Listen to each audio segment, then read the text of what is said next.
تین ہی ارکان ان کے پاس، چوتھا اور پانچواں رکن ہے ہی نہیں، نہ زکات والا رکن اس کے پاس ہے، نہ حج والا رکن اس کے پاس ہے۔ کیوں؟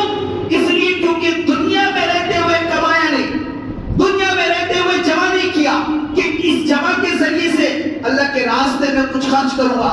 دنیا میں رہتے ہوئے اس نے اپنے لیے رزق حلال کی کمائی کو برداشت نہیں کیا کہ اس رزق حلال کی کمائی سے میں حج کا رکن بھی ادا کروں گا، اور چلا گیا۔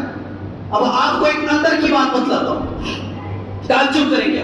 ابھی میں پاسپورٹ کے لیے اپلائی کرنے گیا تھا، تو وہاں پر مجھے ڈاکومنٹس دکھانے کے لیے کہا گیا۔ ظاہر سی بات ہے جس کے پاس جتنے زیادہ کلیئر ڈاکومنٹس ہوں گے اس کا پاسپورٹ اتنا جلدی بنے گا۔ میں نے سامنے والے کو درخواست کی کہ مجھے تتکال میں بنوانا، لیکن بات وہی تھی کہ تتکال کے لیے ڈاکومنٹس کلیئر ہونا اور ساتھ ہی ساتھ اور بھی زیادہ ڈاکومنٹس ہونا، تب جا کے وہ پاسپورٹ آپ کا کلیئر آئے گا، ساتھ میں کوئی کرائم بھی نہیں ہونا، کوئی کرمینل کیس بھی نہیں ہونا، تب جا کے تتکال آپ کا پاسپورٹ آ سکتا ہے، ورنہ آپ تتکال کے پاسپورٹ کی امید بھی نہیں رکھنا، نارمل اپلائی کرو، نارمل۔ یہ ابھی کا واقعہ میرے ساتھ میں 2 گھنٹے پہلے تھا۔ اب آپ ذرا سوچئے، وہ شخص جو قیامت کے دن بلکہ قبر میں آج اتر رہا ہے، اگر اس نے ان 5 ارکان میں سے اسلام کے ساتھ ایمان بھی لایا ہے، اس نے نمازیں بھی پڑھی ہے، اور اس نے نمازوں کے ساتھ ایک رکن اور ادا کیا ہے، روزے بھی رکھے، لیکن اس کے پاس 2 رکن نہیں ہے، 2 رکن نہیں، نہ تو اس نے اپنی پوری زندگی میں زکات ادا کی اور نہ ہی اس نے اپنی پوری زندگی میں حج کیا۔ اس 2 رکن خالی کے ساتھ میں 3 رکن وہ قبر میں لے کر اتر رہا ہے، اور ایک وہ شخص ہے جس نے ان 5 ارکان کو ادا کیا ہے، ایمان بھی لایا ہے، نماز بھی پڑھی ہے، زکات بھی دیا ہے، حج بھی کیا، روزہ بھی رکھا ہے۔ دونوں کے اندر کیفیت کا معاملہ کچھ اور ہوگا یا نہیں ہوگا؟ بالکل ہوگا۔ اس کے سارے ڈاکومنٹس کلیئر ہیں اور اس کے پاس 3 ہی ڈاکومنٹس ہیں۔ ظاہر سی بات ہے یہ 3 ڈاکومنٹس کے ساتھ میں فرشتے اس کا جو سوال کریں گے، فرشتے اس کا جو حال کریں گے، وہ اس 5 ڈاکومنٹس والے کا نہیں کریں گے، نہیں کریں گے۔ ہو سکتا ہے کہ اسے روک بھی لیا جائے، کیونکہ 5 ارکان میں سے 3 رکن کیا جائے گی۔ ہم کیفیت تو دیکھیں ذرا، ہم کبھی نہیں سوچتے کیا کہ میں زکات دینے والا بنوں۔ آج تک کسی ماں نے اپنے بیٹے کو یہ دعا ہی نہیں دی، یہ دعا ہی نہیں دی کہ اللہ میرے بیٹے کو زکات دینے والا بنا، یہ دعا ہی نہیں دی۔ کیوں؟ وہ اپنے لیے اور اپنے بچوں کے لیے عافیت کا سامان اس کی دعا کرتی، اللہ میرے بچے کو بڑا بنا، اس کو صحت عطا فرما، اس کو توانائی عطا فرما۔ لیکن کبھی اس بات پر بھی غور کیا کہ اسلام کے 5 ارکان میں سے 2 رکن ہیں، وہ 2 رکن ہماری ماں ہمارے بیٹوں کو دے، ان کے لیے دعا کرے کہ اللہ تعالیٰ اس کو اتنا مال دے، اتنا مال دے کہ یہ لوگوں کو دینے والا بنے، زکات ادا کرنے والا بنے، حج کرنے والا بنے، بلکہ دوسروں کو حج کرانے والا بنے۔ تو اسلام کے 5 ارکان میں سے 3 رکن تو ہمیں فری میں ملے ہیں، 2 رکن کے اندر اللہ تعالیٰ نے مال کی کیفیت کو بیان کیا۔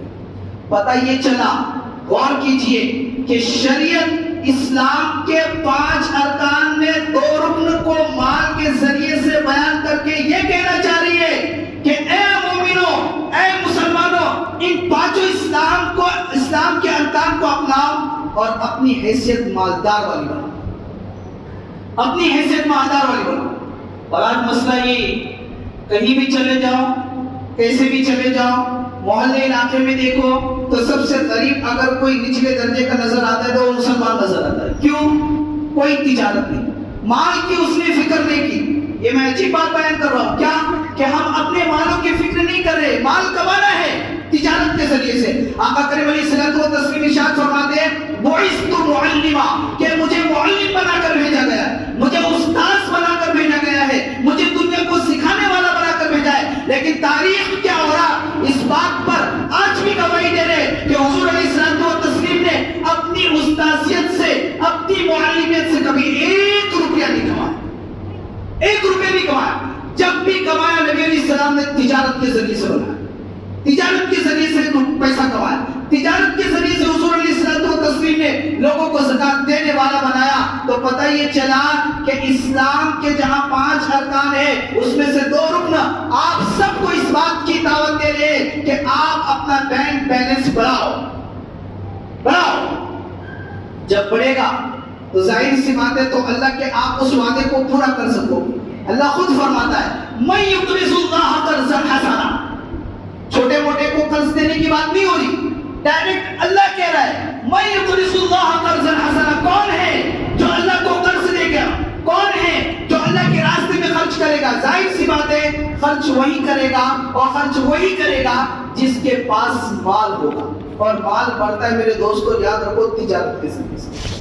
بغیر تجارت کے مال کے بڑھنے کا کوئی دوسرا راستہ ہے ہی نہیں۔ اگر آپ یہ سوچ رہے ہو کہ میں بغیر تجارت کے مال کما سکتا ہوں تو یقین رکھیے آپ حرام کاری کی طرف جا رہے ہیں، آپ حرام کاری کی طرف جا رہے ہیں۔ قرآن کریم نے کہا ہے احل اللہ البیع، اللہ تعالیٰ نے تجارت کو، بیع و شراء کو حلال قرار دیا ہے، وحرم الربا، اور سود کو حرام قرار دیا ہے۔ جی ہاں، مال تجارت کے ذریعے سے بڑھے گا، اور تجارت جو ہوتی ہے وہ چھوٹی بڑی نہیں ہوتی، چھوٹی بڑی نہیں ہوتی۔ اگر آج آپ کے دماغ میں یہ نہیں میں تو تجارت کروں گا تو کوئی بڑا، وہ آج کا ٹرینڈ چل رہا ہے موٹیویشنل اسپیکر ہوگا، کیا آپ کے بڑا سوچو، بڑا سوچو، بڑا سوچو، بڑا کرو۔ اللہ کے نبی کو نہیں سمجھ میں آیا بڑا سوچو بڑا کرو؟ نہیں سمجھ میں آیا؟ آپ علیہ الصلوۃ والتسلیم کی عمر شریف آپ یقین مانیے 12 سال 2 مہینے کیے۔ چچا ابو طالب ملک شام جا رہے، دعوت پکڑ لیا اور کہنے لگے کہ چچا مجھے بھی ساتھ لیتے چلے۔ کہا کہ میں تجارت کی غرض سے جا رہا ہوں۔ کہا کہ پھر بھی مجھے لیتے چلے۔ کیوں؟ 12 سال کی عمر 2 مہینے بڑھا کر، اب آپ ذرا یہ سوچئے ان میں سے بہت سے بچے ایسے ہوں گے جو 12 سال کی عمر کے ہوں گے لیکن ان کا تجارت کا مائنڈ نہیں، ان کا تجارت کا مائنڈ نہیں، ان کا تجارت کا دماغ نہیں بنا ہوا ہے۔ لیکن آپ علیہ السلام 12 سال 2 مہینے کی عمر میں ملک شام اپنے چچا کے ساتھ جا رہے، صرف مائنڈ لے کر کے دیکھو تو تجارت کیسے کی جاتی ہے۔ 12 سال کی عمر کیا ہوتی؟ کھیلنے اور کودنے والی عمر ہوتی۔ لیکن حضور علیہ السلام نے اس وقت اپنے دماغ میں تجارت کو لایا تھا۔ ملک شام کے راستے سے واپس آئے کیونکہ وہاں پر کچھ ناکہانی باتیں ہو گئی تھی، لیکن اس کے بعد جب آپ علیہ السلام نے اپنے آپ کو تجارت کی لائن میں اتارا تو اس کے 10 سال کے بعد یعنی 23 سال کی عمر میں آپ علیہ السلام ملک شام کا دوسرا سفر کر رہے حضرت خدیجہ الکبریٰ کا مال لے کر۔ اب اگر آپ کے دماغ میں یہ کہ بڑا ہوگا تو کروں گا، مجھے مال ٹائپ کا کچھ سامان ملے گا تو میں اتروں گا تجارت کے لیے، کروڑ 2 کروڑ روپے ہوں گے تب جا کے تجارت میں اتروں گا اور بڑا کماؤں گا۔ سوچ صحیح ہے آپ کی، لیکن 1 لاکھ بھی 1 روپے کے بغیر نہیں بن سکتا۔ آپ جب تک کہ 1 لاکھ میں 1 روپیہ شروع کا نہیں لگائیں گے اس وقت تک وہ 1 لاکھ بننے والا نہیں ہے۔ اس کے شروع میں آپ کو 1 روپیہ ضرور رکھنا ہوگا، اور یہی 1 روپیہ 1 لاکھ بھی بنے گا اور 1 لاکھ کے بعد 1 کروڑ بھی بنے گا، لیکن شروع میں 1 روپیہ ہوتا ہے۔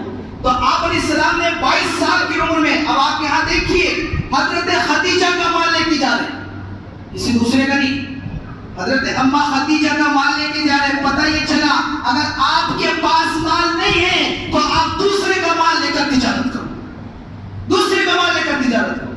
اور جب ملک شام سے واپس آئے تجارت میں وہ برکتیں تھی حضور کے، تجارت کے اندر وہ نفع تھا، اس تجارت کی برکت سے اللہ کے نبی علیہ الصلوۃ والتسلیم کو ازواج مطہرات میں وہ زوجہ نصیب ہوئی کہ جس زوجہ کے بارے میں نبی علیہ السلام اما عائشہ کو فرماتے کہ خدیجہ جیسی تو کوئی نہیں تھی، اس وقت کی بات۔ اور یہ میٹر کہاں سے شروع ہوا تھا؟ تجارت سے شروع ہوا تھا۔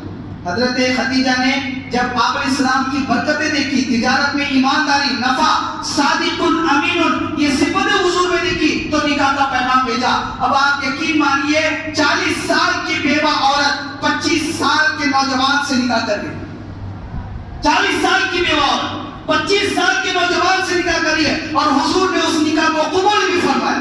یہ جو لوگ حضور علیہ الصلوۃ والتسلیم پر اعتراض فرماتے ہیں کیا کہ بھئی 11 نکاح کیے تمہارے نبی نے، نعوذ باللہ ایسے تھے ویسے تھے، پہلا نکاح حضرت خدیجہ کا 40 سال کی عمر میں ہو رہا ہے 25 سال کے نوجوان سے۔ اور یہ بھی بات پر بہت اچھی طریقے سے سمجھ لینا چاہیے، جب تک کہ اما خدیجہ حیات رہی، زندہ رہی، حضور نے دوسرا نکاح نہیں فرمایا، دوسرا نکاح حضور نے نہیں فرمایا۔ معلوم یہ ہوا کہ انسان کو تجارت ہر اعتبار سے کرتے رہنا چاہیے، چھوٹی تجارت ہو بڑی تجارت ہو، آپ اور میں اگر کسی بازار کے اندر ریڑھی لگانے کے لیے شرما رہے تو حضور علیہ السلام کو تسلیم کو نمونہ بنائے کہ 10 بائی 10 کے ٹیبل پر آپ علیہ السلام ملک شام کے بازار میں کپڑے بیچ رہے،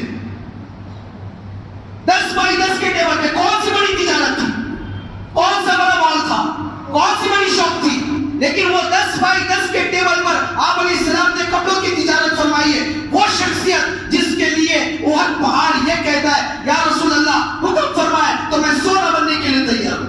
5 کلومیٹر کا پہاڑ ہے مولانا، 5 کلومیٹر کا پہاڑ ہے احد، وہ حضور سے یہ کہہ رہا ہے یا رسول اللہ آپ حکم فرمائے تو میں سونا بننے کے لیے تیار ہو جاؤں۔ تجارت بہت بڑی چیز ہے، اپنے مالوں کو تجارت کے ذریعے سے بڑھاؤ۔ جیسے آپ اپنے مالوں کو تجارت کے ذریعے سے بڑھائیں گے، اللہ آپ کی نسلوں کے اندر مالکیت پیدا کرے گا، اللہ آپ کی نسلوں کے اندر ملوکیت پیدا کرے گا، اللہ آپ کی نسلوں کے اندر شاہانہ بادشاہت پیدا کرے گا۔ اور اگر مال کسی دوسرے طریقے سے بڑھایا، ظاہر سی بات ہے تو نسلوں کے اندر سوائے غلامیت کے اور کچھ نہیں آئے گا، اور کچھ نہیں۔ چھوٹی تجارت کیوں نہ، آپ شروع تو کریں، اصل شروع کرنا ہے۔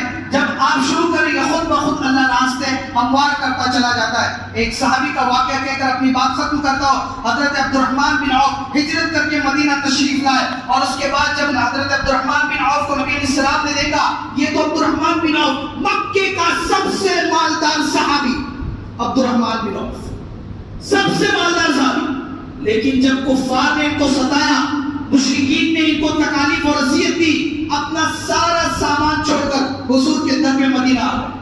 جب نبی علیہ السلام نے حضرت عبد الرحمن بن عوف کو دیکھا تو آنکھوں سے آنسو نکلے کہ یہ شخص نے اپنے وطن کو چھوڑا ہے جو مکے کے اندر سب سے زیادہ مالدار تھا۔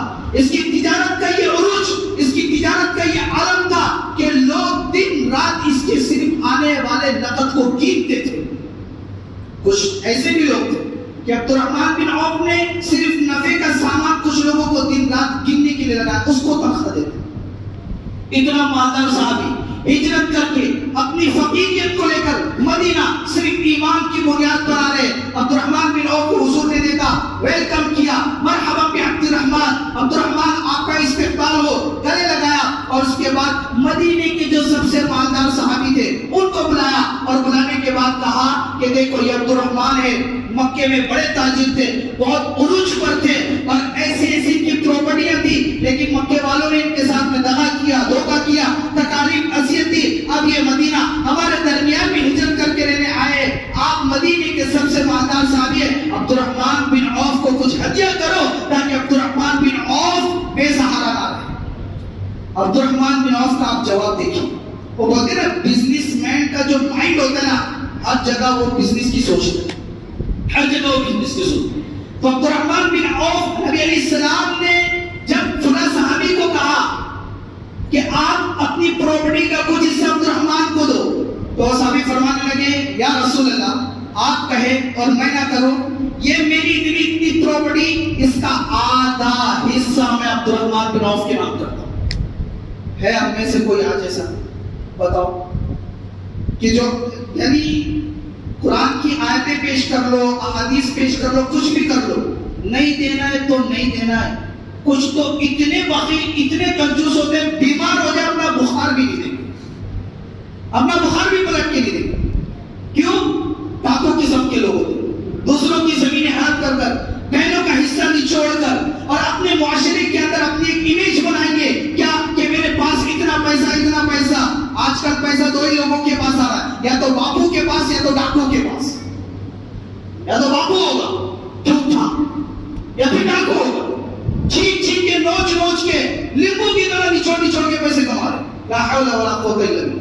رزق حلال بہت بڑی چیز ہوتی ہے، اس کا اثر نسلوں کے اندر پہنچتا ہے۔ تو عبد الرحمن بن عوف نے اس صحابی کو کہا مجھے آپ کی پراپرٹی کی کوئی ضرورت نہیں، کوئی ضرورت نہیں۔ تو پھر کہا کہ یہاں کیا کیسے رہو گے؟ کہا کہ یا رسول اللہ ان صحابی سے کہو مجھے مدینے یعنی یثرب کا بازار بتا دو، وہ بازار کہاں ہے۔ چنانچہ عبد الرحمن نے اپنے عبا میں ہاتھ ڈالے اور اس میں سے 2 دینار نکالے، بازار کی طرف گئے اور بازار سے بکری خرید کے لائے، اس بکری کو 4 دینار میں بیچا، پھر گئے پھر خرید کے لائے، اس 4 سے 8 کیا، 8 سے 16 کیا، 16 سے 32 کیا، اور جب یہ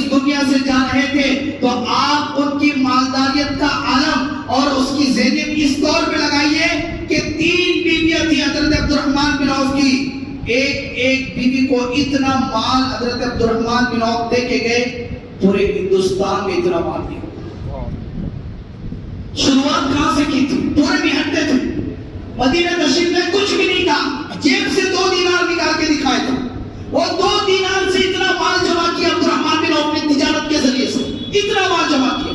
ظاہر سی بات ہے، مشکاۃ شریف کی روایت آپ اٹھا کے پڑھ لینا، جب عبد الرحمن بن عوف نے اپنی اولاد میں، اپنی بیویوں میں سارا مال تقسیم کروا دیا، مرنے کے بعد وصیت فرمائی کہ مال کا ایک حصہ غربا، مساکین اور جو پچھڑے قسم کے لوگ ہیں ان میں تقسیم کر دینا۔ تو جب ان کا مال، مشکاۃ شریف کی روایت ہے، جب ان کا مال بانٹا گیا تو کلہاڑیوں سے توڑ توڑ کر بانٹا گیا۔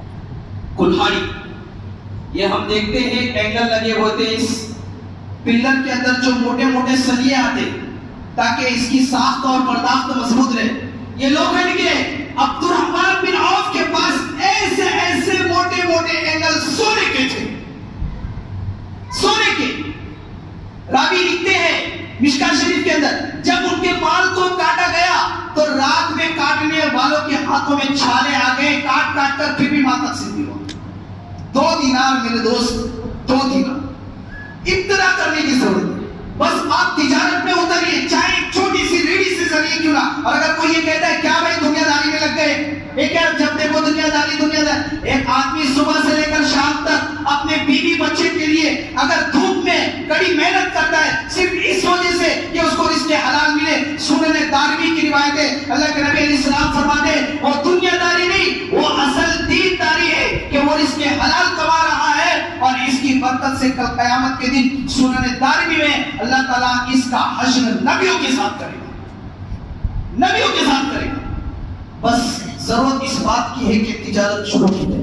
آج مسلمان سب سے زیادہ پچھڑا ہوا ہے تجارت، سب سے زیادہ پچھڑا۔ حضرت سعد انصاری رضی اللہ تعالیٰ عنہ، سب صحابہ نبی علیہ السلام سے ہاتھ ملا رہے، جیسے ہی سعد انصاری کا ہاتھ میں آیا تو حضور نے سعد انصاری کے ہاتھ کو اس طریقے سے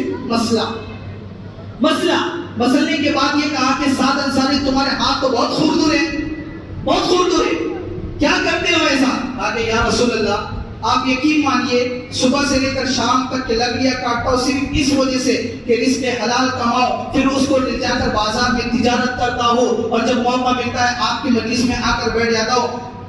یقین مانیے حضرت سعد انصاری، بڑے بڑے مصلی اس وقت، بڑے بڑے صحابہ اس وقت موجود تھے، اللہ کے نبی علیہ السلام نے پوری تاریخ میں کسی نمازی کے ہاتھ نہیں چھوئے، کسی روزے دار کے ہاتھ نہیں چھوئے، کسی تہجد گزار کے ہاتھ نہیں چھوئے۔ اس رزق کے حلال کمانے والے ادنا سے صحابی جو صبح سے لے کر شام تک لکڑیاں کاٹ کر اپنے بیوی بچوں کا پیٹ پالتے تھے، حضور نے ان کے دونوں ہاتھوں کو یوں کیا، پلٹا، اور پلٹنے کے بعد حضور نے ان دونوں ہاتھوں کا بوسہ۔